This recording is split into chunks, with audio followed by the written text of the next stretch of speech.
Hi అండి. Welcome to king crack మామ YouTube channel. తల్లికి వందనం సంబంధించి రూ. 13,000 అందరి అకౌంట్‌లో అయితే పడడం అయితే జరుగుతుందండి. చాలా మందికి ఇంకా అమౌంట్ అనేది పడలేదు.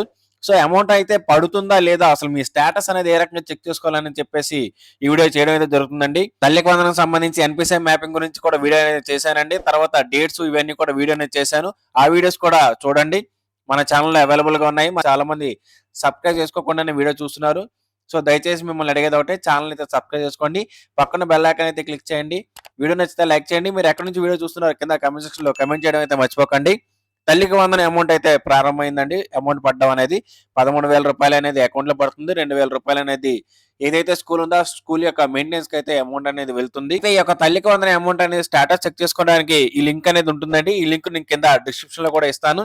ఈ లింక్ మీద క్లిక్ చేసిన వెంటనే మీకు పేజ్ అయితే ఈ రకంగా ఓపెన్ అవుతుందండి. ఇక్కడ స్కీమ్ దగ్గర మీరు ఏం సెలెక్ట్ చేయాలంటే తల్లికి వందనం అని చెప్పి సెలెక్ట్ చేయాలి. అక్కడ ఇయర్ దగ్గర 2025, 2026 ఇయర్ అనేది ఇవ్వాలి. ఇక్కడ ఆధార్ నెంబర్ అనేది ఎంటర్ చేయాలండి.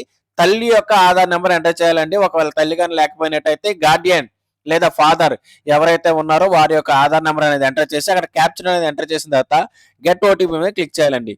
ఇక్కడ తల్లిది మాత్రమే చేయాలండి. అంటే పేరెంట్ మాత్రమే చేయాలి, పిల్లలవి కాదు. ఇక్కడ గెట్ ఓటీపీ మీద క్లిక్ చేసిన తర్వాత ఆధార్కి ఏదైతే మొబైల్ నెంబర్ లింక్ అయిందో ఆ యొక్క నెంబర్కి ఓటీపీ అనేది రావడం జరుగుతుందండి. ఓటీపీ సెండ్ సక్సెస్ఫుల్ అని వస్తుంది. అక్కడ ఓకే మీద క్లిక్ చేసిన తర్వాత మీకు అక్కడ ఓటీపీ అనేది ఎంటర్ చేయాలి.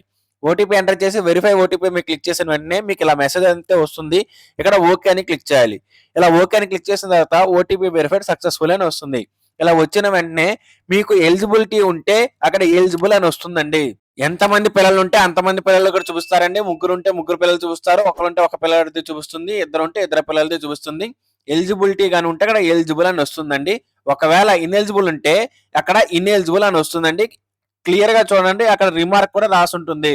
యావరేజ్ కన్జంప్షన్ యూనిట్స్ 300 మోర్ ఉండడం వల్ల 4 వీలర్ ఉండడం వల్ల వీరికి ఇన్ఎలిజిబిలిటీ అనేది వచ్చింది. ఈ రకంగా ఇన్ఎలిజిబిలిటీకి సంబంధించిన రీజన్ కూడా చాలా క్లియర్ గా రాసిపెట్టి ఉంటుందండి.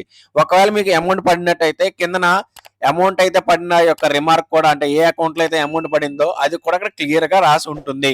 సో ఏ బ్యాంక్ అకౌంట్ లో అమౌంట్ పడుతుందో కూడా ఇక్కడ క్లియర్ గా ఉంటుందండి. లేదా నేను ఇంత ముందు చేసిన వీడియోలో మీకు ఎన్పిసిఐ మ్యాపింగ్ గురించి తెలియజేశాను. ఆ ఎన్పిసిఐ మ్యాపింగ్ లో చెక్ చేసుకున్నా సరే మీకు అమౌంట్ అయితే ఎక్కడ పడుతుందో మీరు ఈజీగా చెక్ చేసుకోవచ్చండి. ఈ రకంగా ప్రతి ఒక్కరూ మీ యొక్క తల్లికి వందనం యొక్క స్టేటస్ అనేది చెక్ చేసుకోండి. తర్వాత తల్లికి వందనం సంబంధించి ఎవరైనా ఇనేజిబుల్ పర్సన్స్ ఉంటే వారు ఒక్కసారి ఈ గైడ్ లైన్స్ అయితే ఫాలో అవ్వండి. ఇనెలిజిబుల్ పర్సన్స్ ఉండే వాళ్ళు 12/6/2025 నుంచి 26/2025 వరకు మీరు గ్రీవెన్స్ అనేది రైజ్ చేసుకోవచ్చండి. దీనికి సంబంధించిన వీడియో నేను మన యూట్యూబ్ ఛానల్లో పెడతానండి. అంటే ఏ రకమైన గ్రీవెన్సీకి ఏమనేది రైజ్ చేయాలి, అసలు ఏంటి, ఏ రకమైన డాక్యుమెంట్స్ ఉండాలి, మొత్తం సమాచారం నేను వీడియో అయితే చేసి పెడతానండి. దాని వీడియో చూడాలి అనుకుంటే మీరు మన ఛానల్ని ఇప్పుడు సబ్స్క్రైబ్ చేసుకోండి. పక్కన బెల్ ఐకాన్ అయితే క్లిక్ చేయండి. అప్పుడే మీకు నేను వీడియో పెట్టగానే మీకు నోటిఫికేషన్ రూపంలో రావడం జరుగుతుంది. దాన్ని చూసి మీరు ఫాలో అయ్యి ఆ రిక్వైర్డ్ డాక్యుమెంట్స్ తెచ్చి గ్రీవెన్స్ అనేది రైజ్ చేసుకోండి. ఆ గ్రీవెన్స్ అనేది రైజ్ చేసిన తర్వాత 21/6 నుంచి 28/6 వరకు ఆ గ్రీవెన్సీ తాలూకా లిస్ట్ ని వాళ్ళు వెరిఫై చేసి ఒకవేళ మీరు ఎలిజిబుల్ అయితే ఫైనల్ లిస్ట్ లో కూడా మీ పేరుని ఇంక్లూడ్ చేసి 5/7/25 తారీఖు లోపు మీకు అమౌంట్ అయితే క్రెడిట్ అయితే చేస్తారండి. కాబట్టి మీరు ఆ వీడియోని చూడాలంటే మన ఛానల్ అయితే సబ్స్క్రైబ్ చేసుకోవడం మాత్రం మర్చిపోకండి. ఒకవేళ ఎవరైతే ఇనెలిజిబుల్ లో ఉన్నారో వారు వెంటనే దగ్గరలో ఉన్న గ్రామ వార్డు సచివాలయానికి వెళ్ళి అక్కడ మీరు గ్రీవెన్స్ అనేది రైజ్ చేయాల్సి ఉంటుందండి. సో ఈ గ్రీవెన్స్ అనేది ఏ రకంగా రైజ్ చేయాలి, దానికి కావాల్సిన డాక్యుమెంట్స్ ఏంటి అనేది నేను వీడియో అయితే ఖచ్చితంగా చేసి పెడతానండి. ఇదైతే మన స్టేటస్ ఏ రకంగా చేసుకోవాలని చెప్పి వీడియో అయితే చేశానండి. సో ఈ వీడియో కనుక మీకు నచ్చినట్లయితే లైక్ చేయండి. మీ ఫ్రెండ్స్ అందరికీ వాట్సాప్లో ఈ వీడియోని షేర్ చేయండి. ఛానల్ సబ్స్క్రైబ్ చేసుకోవడం మాత్రం మర్చిపోకండి. Thank you for watching.